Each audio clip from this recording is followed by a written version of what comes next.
C சிங்ராஜா பெரிய அளவில் ஆயுத குடோனை வைத்து செயல்படுத்தி வந்ததாகவும் அதனை பார்வையிட அழைத்துச் சென்றபோது தங்களை தாக்கியதால் அவரை என்கவுண்டர் செய்ததாக போலீஸ் தரப்பில் விளக்கம் அளிக்கப்பட்டுள்ளது. ஆனால் சம்பவத்திற்கு முதல் நாளே சி சிங்ராஜா என்கவுண்டர் செய்யப்படுவார் என்று தனக்கு தகவல் வருவதாகவும் பயமாக இருப்பதாகவும் கூறி அவரது மனைவி கதறி அழும் வீடியோ அதிர்வலைகளை ஏற்படுத்தியுள்ளது.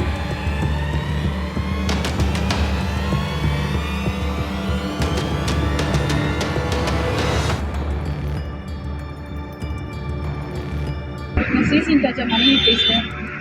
காலையில் 9 மணிக்கு டிஃபன் வாங்கிட்டு வந்து எங்கள் வீட்டுக்காரர் போனார். ஈவினிங் வரைக்கும் வெயிட் பண்ணி எங்கே போனார்னே தெரியல. அப்புறமா தான் தெரியுது தனிப்படை போலீஸ் வந்து எங்கள் வீட்டுக்காரர் அரெஸ்ட் பண்ணிட்டாங்கன்னு சொல்லிட்டு.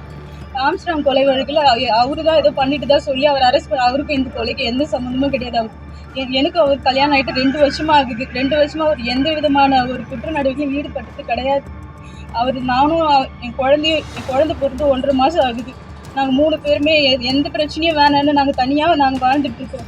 இப்போ போலீஸ் வந்து என் வீட்டுக்காரர் அரெஸ்ட் பண்ணி போலி என்கவுண்டர் பண்ணுறதுன்னு சொல்லி பேச்சு வருது.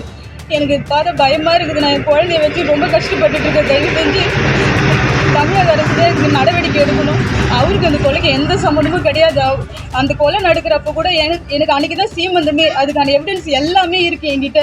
அன்றைக்கி ஏன் கூட தான் இருக்கார். ஆனால் தேவையில்லாமல் அவரு தான் வந்து இந்த கொலைக்கு திட்டமிட்டிருக்காருன்னு சொல்லிட்டு டிவி சேனல்களில் இதுமாரி தகவல்கள் பொய்யான தகவல்கள் வந்துட்டு இருக்கு. அவருக்கு அந்த கொலைக்கு எந்த சம்மந்தமும் கிடையாது. இது உறுதியாக நான் சொல்லுவேன். அதுக்கான எவிடன்ஸ் எல்லாமே இருக்குது. தேவையில்லாமல் காவல்துறை வந்து அவரை வந்து தேடி இன்னைக்கு அரெஸ்ட் பண்ணிட்டு தான் சொல்கிறாங்க. தயவு செஞ்சு அவருக்கு அந்த கொலைக்கு எந்த சம்மந்தமும் இல்லை. தயவு செஞ்சு தமிழக அரசு அவர் உயிருக்கு எந்த வித ஆபத்து இல்லாமல் அவரை காப்பாற்றணும். தயவு செஞ்சு அவரை நீங்கள் தான் என்கிட்ட ஒப்படைக்கணும். அவருக்கு அந்த கொலைக்கு எந்த சம்மந்தமும். தயவு செஞ்சு அவர் என்கிட்ட ஒப்படைங்க. அவர் எந்த வித குற்ற நடவடிக்கையும் ஈடுபட்டதே கிடையாதுங்க. அவர் பொய்யான தகவலை பரப்பிட்டு தேவையில்லாமல் அவர் மேலே வழக்கு பதிவு பண்ணியிருக்காங்க.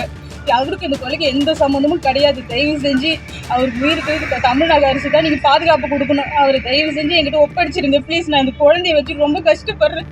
மின்னிலேருந்து தேடிட்டு இருக்கேன். எங்கே போனார்னே தெரியல. ரொம்ப கஷ்டமாக இருக்குது எனக்கு. தயவு செஞ்சு அவர் என்கவுண்டர் பண்ணுறேன்னு சொல்லியிருக்காங்க. அதெல்லாம் என்னால் தயவு செஞ்சு என் குழந்தைக்காக ப்ளீஸ் தமிழக அரசு தான் இதுக்கு நடவடிக்கை எடுக்கணும். தயவு செஞ்சு என் கணவரை என்கிட்ட ஒப்படைச்சிடுங்க. அவர் எந்த வித குற்ற நடவடிக்கை ஈடுபடுறதே கிடையாதுங்க.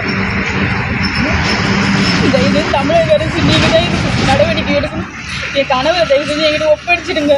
எல்லாமே ஒரு மிகப்பெரிய அப்பட்டமான ஒரு டிராமாவை சென்னை மாநகர காவல் ஆணையாளர் அருண் நடத்திக்கிட்டு இருக்காங்க. குற்றவாளிகள் சட்டத்தின் முன் நிறுத்தப்பட்டு தண்டிக்கப்பட வேண்டும், அதுதான் சட்டம் சொல்லுது. காவல்துறையினை இது போன்ற செயலை ஈடுபடுவதை கண்டிப்பாக நாங்கள் வன்மையாக கண்டிக்கிறோம்.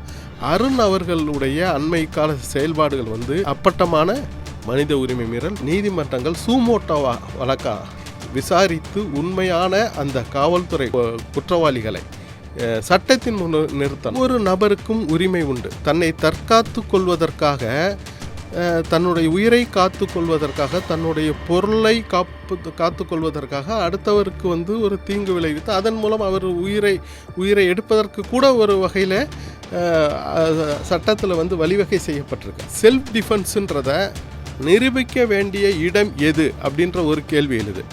ஒரு காவல்துறை அதிகாரி நான் சுட்டு கொன்னுட்டேன் அப்படின்னு இன்னொரு காவல்துறை அதிகாரிகிட்ட சொல்லிட்டு அந்த காவல்துறை அதிகாரி விசாரணை செய்து அந்த வழக்கை முடித்து வைப்பது என்பது சட்டவிரோதம்.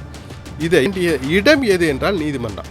ஆனால் இது போன்று தமிழகத்தில் நடந்த எந்த என்கவுண்டரிலும் செல்ஃப் டிஃபென்ஸ் என்ற இந்த எதிர்வாதத்தை நீதிமன்றத்திற்கு கொண்டு செல்வதே இல்லை.